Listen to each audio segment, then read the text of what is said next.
It is said that, in the old days in the land of Simulu, there was a rich king. The king was very liked by his people because of his generosity.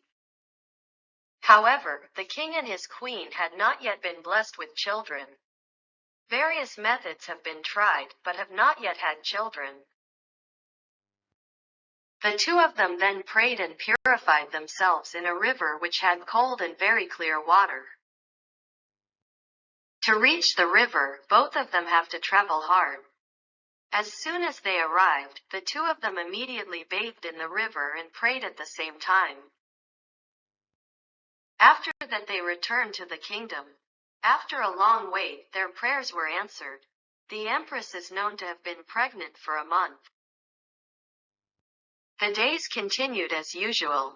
The king's happiness also increased, because after waiting for a long time the child the empress gave birth to was a boy. The prince was given the name Rohib. Rohib grew filled with affection from the king and queen. However, since childhood too spoiled, Rohib became a very spoiled child. Time went by, Rohib grew bigger. Rohib was then sent by his parents to the city to study at a college. Before leaving, Rohib received a message from his father to study hard. After that, he said goodbye to his parents. Rohib has been studying for several years. Rohib has not been able to finish his studies because he is used to being spoiled. His father became very angry with him, even wanting to punish him, when he returned to the palace. "Hey, Rohib, what kind of child are you? You stubborn child. You don't want to hear parents' advice anymore. Bodyguard, hang this child to death," the king ordered. Hearing her husband's order to the guards, the empress immediately prostrated before her husband. "Forgive me, my lord. Rohib is our only child. I beg you please, Rohib, don't be put to death. Give him another punishment," asked the empress to her husband. "But I am sick of seeing this child's face," replied the king furiously. "How about we kick him out of this palace? But on condition you are willing to give him money as capital to trade," suggested the empress. "Okay, I accept your proposal, but with one condition: the money that I gave to Rohib should not be spent except for trading," answered the king. "What do you think, my son?" the empress asked Rohib back. "All right, mother. Rohib is willing to fulfill that condition." "Thank you, mother," replied Rohib. "If you violate again, then there will be no mercy for you, Rohib," added the king, confirmed to his son. After that, Rohib said goodbye to his parents to go trading. He went from village to village by walking through the wilderness. On the way, he met village children who were shooting birds with slingshots. "Oh, my brothers, don't abuse the bird, because the bird is innocent," rebuked Rohib to the children. "Hey, who are you? How dare you ban us?" said one of the village children. "If you stop shooting at the bird, I will give you money," offered Rohib. The village children accepted Rohib's offer. After giving them the money, Rohib continued his journey. Not far from walking, he found another villager who was hitting a snake. Rohib could not bear to see their actions. He then gave the people money to stop persecuting the snake. After that, he continued his journey through the dense forest to a village. And so on. During his travels, he always gives money to people who mistreat animals. So without realizing it, the money that should be used as trading capital has run out. After realizing, he began to get restless and think, what if he returned to the palace? Of course his father would be very angry and would punish him. Moreover, he had made two big mistakes. Surely his father would not forgive him again.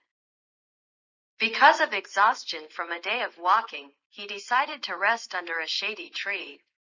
He then sat on a large rock under the tree, weeping bitterly. At that time, suddenly a huge snake approached him. Rohib is very scared, thought he would be eaten by the snake. "Don't be afraid, young man. I will not eat you," said the snake. Seeing that the snake could speak, the fear of Rohib began to disappear. "Hey, big snake, who are you? Why are you able to speak?" Rohib's questions began to become familiar. "I am the Snake King of this forest," replied the snake. "Who are you? Why are you sad?" The snake asked Rohib again. "I am Rohib," answered Rohib, then told him all his problems and all the events that had happened during his journey.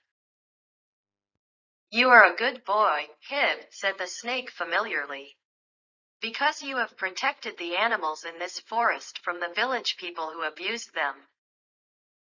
I will give you a gift as a token of my gratitude," added the snake, and then took something out of its mouth.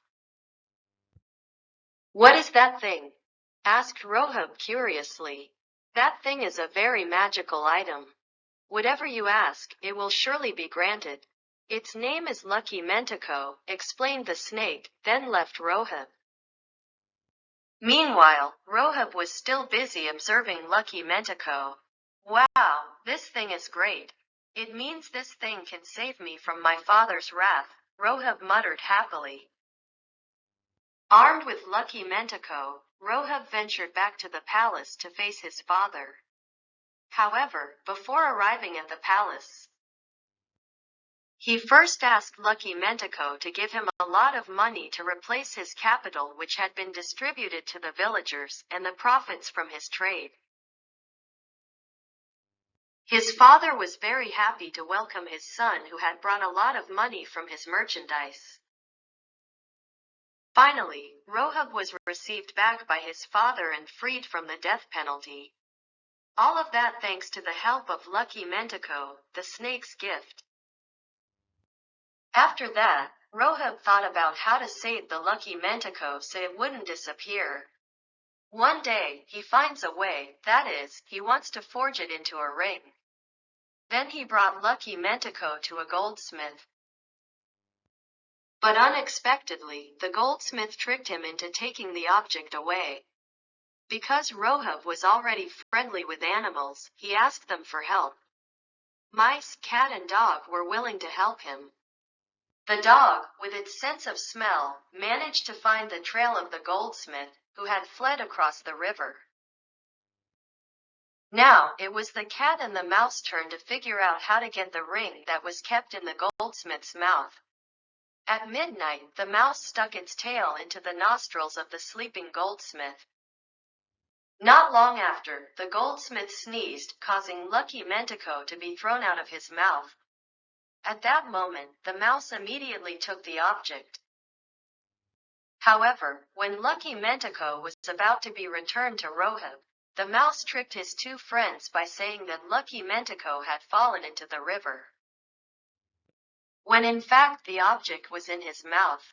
When his two friends searched for the object at the bottom of the river, he immediately faced Rohib. Thus, the rat is considered a hero in this case. Meanwhile, the cat and the dog feel very guilty because they failed to bring Lucky Mentiko. When it was known that Rohib had found his Lucky Mentiko, which was brought by the mouse, the cat and the dog knew that the mouse had done a trick. According to the local community, this story starts with why rats are so hated by dogs and cats to this day.